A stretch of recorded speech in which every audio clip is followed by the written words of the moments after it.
جو احسان کرتے ہیں ان کو بدلہ ملتا ہے اچھا حسنہ کا، اچھائی کا، وزیادہ، اور اس پر سے مزید ان کو اضافہ بھی ملے گا وہاں. تو یہی وہ صورت ہے. ولا يرهق وجوههم قتر ولا ذلہ، اور ان کے چہروں پر ذلت اور غم کی سیاہی نہ ملی ہوگی. جب آدمی غمزدہ ہوتا ہے تو سرخ سفید رنگ والا بھی آدمی، اس کے چہرے پر جو ہے وہ رونق باقی نہیں رہتی اور چہرے کا رنگ بدل جاتا ہے. دیکھنے والے پوچھتے ہیں خیریت تو ہے، کیا بات ہے، چہرہ اترا ہوا ہے، چہرے میں وہ رونق شادابی نہیں ہے آج، کیا بات ہے؟ معلوم ہوا کہ فلانا حادثہ گھر میں ہو گیا، اس کی وجہ سے غمزدہ ہیں. جتنا غم ہوگا اتنا ہی چہرہ اس کا متاثر ہوگا. ولا يرهق وجوههم قتر ولا ذلہ. قطر وہ یوں کہیے کہ قطر کہتے ہیں جب برتن آپ دھوتے ہیں تو وہ جو ایک اس کا جس کو کیا کہتے ہیں آپ، وہ جو گندا پانی اس پر سے گرتا ہے، جس کا رنگ جو ہے وہ پیور پانی کا رنگ نہیں ہوتا، گدلا پن جس کو کہتے ہیں، یہی وہ قطر. ولا يرهق وجوههم قتر ولا ذلہ. ان کے چہروں پر کوئی سیاہی اور رسوائی کے آثار نہیں ہوں گے.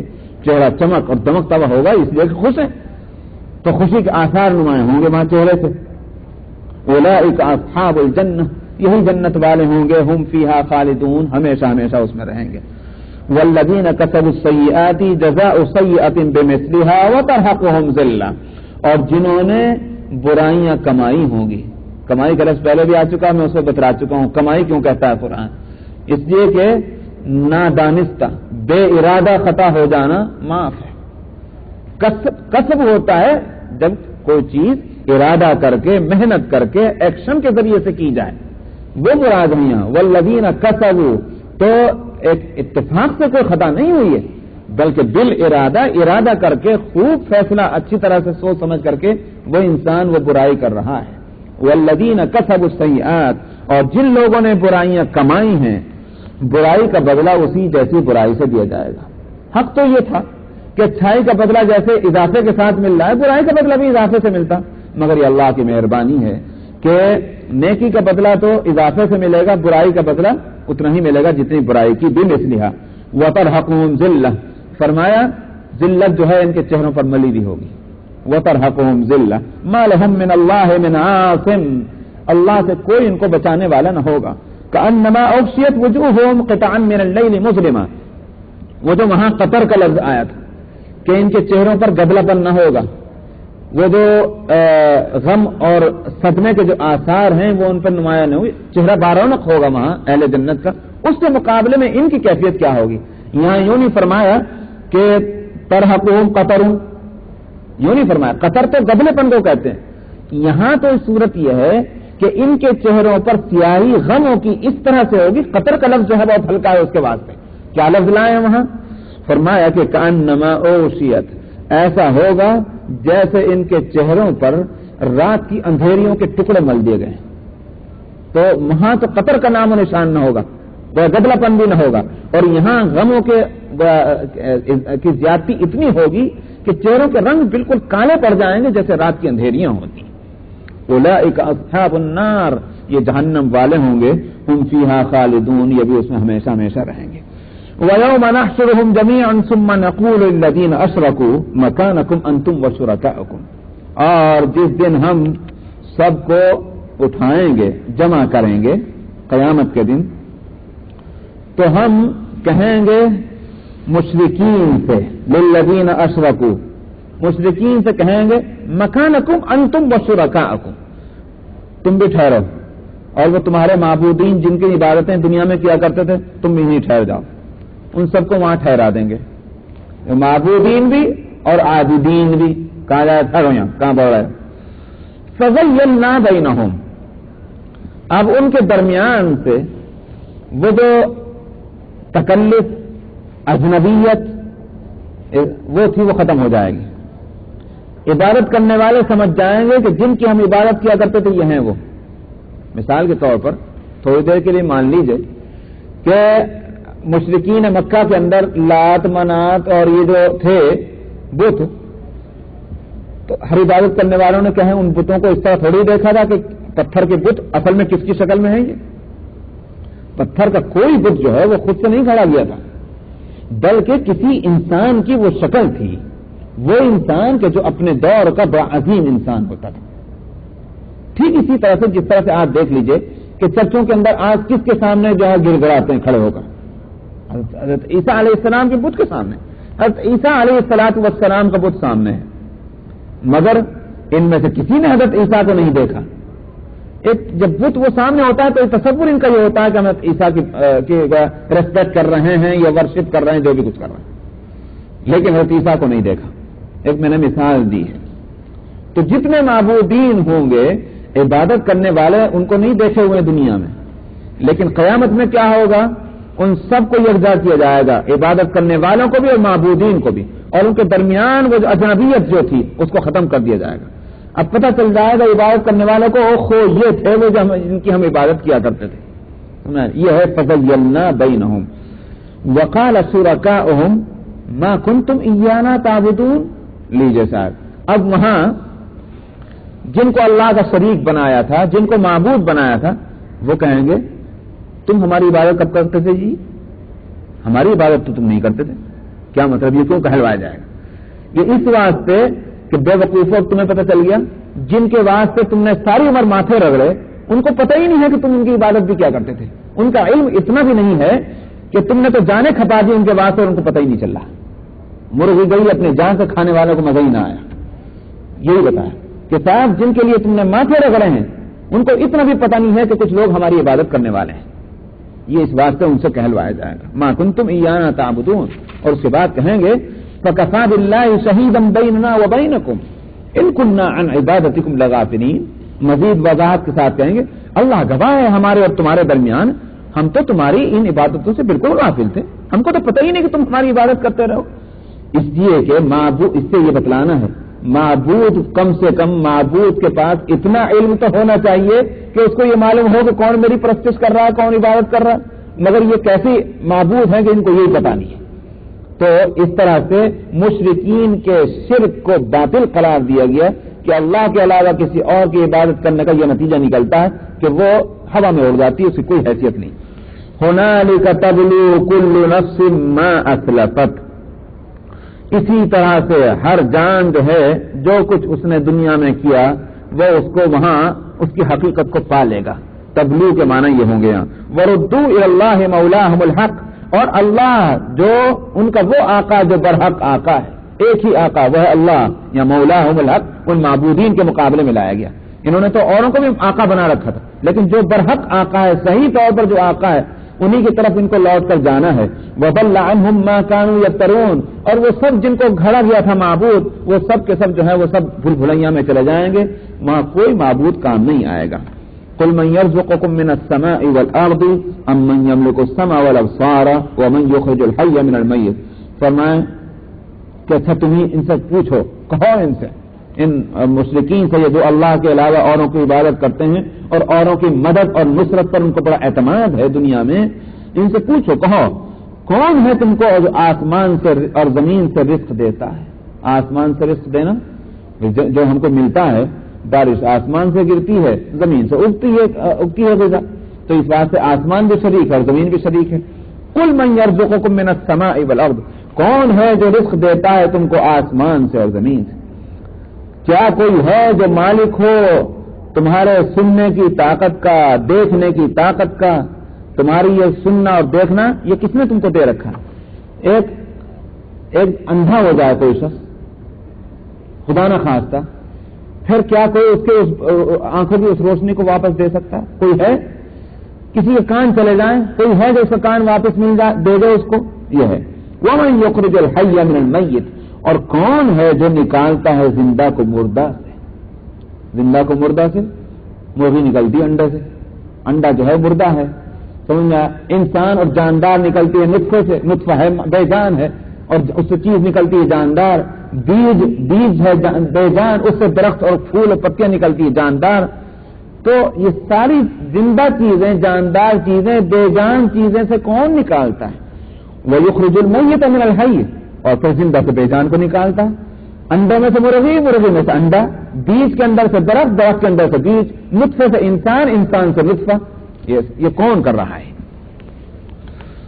وَمَن يُدَبِّرُ الْأَمْرَ، اور پھر پیدا کر کے ویسے ہی نہیں چھوڑ دیتا کہ بھائی اب فرصت نہیں مل رہی، پیدا کرنے میں اتنے مشغول ہے لمحہ کبھی اس سے زیادہ اور کچھ نہیں کر سکتے. وَمَن يُدَبِّرُ الْأَمْرَ، یہ ساری مخلوقات جس کو اس نے پیدا کیا ان کا انتظام کون سنبھالے ہوئے، ان کی ضرورتوں کو کون پورا کر رہا ہے؟ چاند، سورج، ہواؤں کا وقت پر چلنا، جو تمہاری ضرورتوں کے واسطے جن کی جو ہیں یہ ساری چیزیں کون تدبیر کرتا ہے معاملات کی؟ فَسَيَقُولُونَ اللَّهُ، یہ خود ہی کہیں گے اللہ. اس واسطے کی عقیدہ ان سب کا ہے، ساری دنیا کے انسانوں کو یہ عقیدہ ہے کہ یہ چیزیں اللہ کرتے ہیں. فَقُلْ أَفَلَا تَتَّقُونَ، تو پھر ان سے کہیے کہ پھر بھی تم اللہ سے نہیں ڈرتے. ارے بھائی جس نے تم کو پیدا کیا، جو تمہیں روزی دیتا ہے، جو سارے نظام چلاتا ہے، اس سے تم کو ڈرنا چاہیے، اس سے تم ڈرتے نہیں، ڈرتے ہو تم اوروں سے. آج واقعہ یہ ہے کہ مسلمانوں کو بھی دیکھیے کہ مسلمانوں کی حالت یہ ہے کہ ہر چیز سے مسلمان ڈرے گا، نہیں ڈرتا تو اللہ سے نہیں ڈرتا. حالانکہ مسلمان وہ تھا کہ فرمایا گیا کہ اتخشى الناس واللہ احق ان تخشى، تم لوگوں سے ڈرتے ہو حالانکہ اللہ سے زیادہ حق ہے ڈرنے کا. تو مسلمان کی تو پہچان ہی ہے کہ وہ کسی سے نہ ڈرے سوا اللہ کے. لیکن شیطان نے مسلمانوں کو بھی ایسے راستوں پر ڈال دیا ہے کہ دیکھی اور اندیکھی چیزوں سے مسلمان ڈرتا ہے، نہیں ڈرتا تو اللہ سے نہیں ڈرتا. تو یہی ہے وہ فرمایا کہ فَقُلْ أَفَلَا تَتَّقُونَ، آپ کہہ دیجئے پھر بھی نہیں ڈرتے تم اللہ سے. فَذَلِكُمُ اللَّهُ رَبُّكُمُ الْحَقُّ، سو یہی ہے وہ اللہ تمہارا برحق، تمہارا برحق رب. کون؟ یعنی جس کا بھی تذکرہ ہوا جو یہ کام کرتا ہے. فَمَاذَا بَعْدَ الْحَقِّ إِلَّا الضَّلَالُ، تو پھر حق کے بعد اب سوائے گمراہی کے اور کیا ہے؟ کیا مطلب اس کا؟ معلوم یہ ہوا کہ حق کے اپوزٹ کیا چیز ہے؟ باطل. لیکن حق اور باطل کے بیچ میں کوئی چیز ایسی نہیں ہے کہ جس کو یوں کہا جائے یہ گوارا کرنے کے قابل ہے. ایک چیز یہ حق ہے، یہ باطل ہے. یہ نہیں ہو سکتا کہ حق اور باطل کے بیچ میں بھی کوئی چیز ہو کہ بھائی ٹھیک ہے اگر ہم حق پر نہیں ہیں تو باطل پہ بھی تو نہیں ہے، چلیے صاحب نہ حق پہ نہ باطل پہ، لہذا بیچ میں کوئی چیز ایسی ہے کہ جس پر ہیں تو نجات ہو سکتی ہے. فرمایا کہ نہیں. فَمَاذَا بَعْدَ الْحَقِّ إِلَّا الضَّلَالُ، اگر اللہ اور اللہ کا راستہ حق ہے تو پھر اس کے علاوہ دوسرا راستہ گمراہی کے سوا اور کیا ہے؟ یہ نہیں ہو سکتا کہ گمراہی بھی ہو اور حق بھی ہو. جیسے دنیا میں یہ چیز نہیں ہو سکتی کہ نہ گمراہی ہو. اس کی مثال اور لے لیجیے، یہ دن ہوگا یا رات ہوگی. یہ نہیں ہو سکتا کہ نہ دن ہو نہ رات ہو. اسی طرح یہ بھی نہیں ہو سکتا کہ دن بھی ہو اور رات بھی ہو. اسی طرح سے یا حق ہوگا یا باطل ہوگا. یہ نہیں ہو سکتا کہ نہ حق ہو نہ باطل ہو. اسی طرح یہ بھی نہیں ہو سکتا کہ حق بھی ہو اور باطل بھی ہو. تو اس واسطے اللہ کا راستہ جو ہے یہ حق ہے، اللہ کے راستے کے علاوہ دوسرا راستہ وہ باطل ہے. اس کو یہ نہیں کہا جا سکتا کہ بھئی اگر حق نہیں تو باطل بھی تو نہیں. سمجھا نہیں؟ اس کو خوب اچھی طرح ذہن میں بٹھا لیجیے. لیکن یہاں یہ بات ضرور سمجھنے کی ہے کہ اس میں وہ جو ہے جو فقہا کا اختلاف ہے اس کو اس پہ اس سے نہیں لایا جائے گا. یہ نہیں کہا جائے گا کہ مثلا حنفی مسلک ہے، صاحب حنفی مسلک ہے، ایک چیز حنفی مسلک میں جائز ہے شافعی مسلک میں ناجائز، تو حق ہوگا تو یہ حنفی ہوگا یا شافعی ہوگا. سمجھ میں آیا؟ یہ کیسے کہ دونوں حق ہیں؟ اس واسطے کہ دراصل یہ دونوں یہ ہیں اسلام کے شیڈو کے نیچے، اسلام کی چھتری کے نیچے. اسلام حق ہے.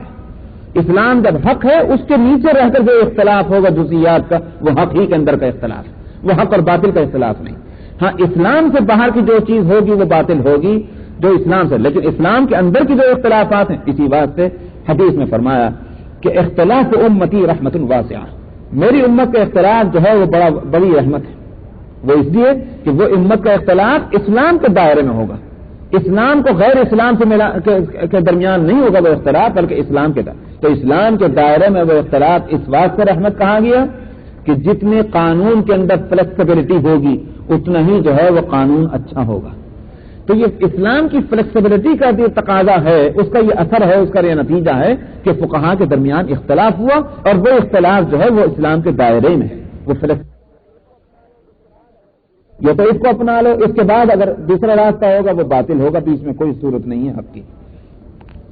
فَمَاذَا بَعْدَ الْحَقِّ إِلَّا الضَّلَالُ فَأَنَّىٰ تُصْرَفُونَ. فرمایا تو تم کہاں بھٹکتے پھر رہے ہو؟ جب حق ایک ہے تو پھر تم دوسرے راستے کو کہاں دیکھ رہے ہو؟ اسی حق کو اپناؤ. كَذَٰلِكَ حَقَّتْ كَلِمَةُ رَبِّكَ عَلَى الَّذِينَ فَسَقُوا أَنَّهُمْ لَا يُؤْمِنُونَ. سو اس طرح سے تیرے رب کی یہ بات جو ہے برحق ہو گئی ان لوگوں کے تعلق سے جو نافرمانی کر رہے ہیں کہ یہ ایمان نہیں لائیں گے.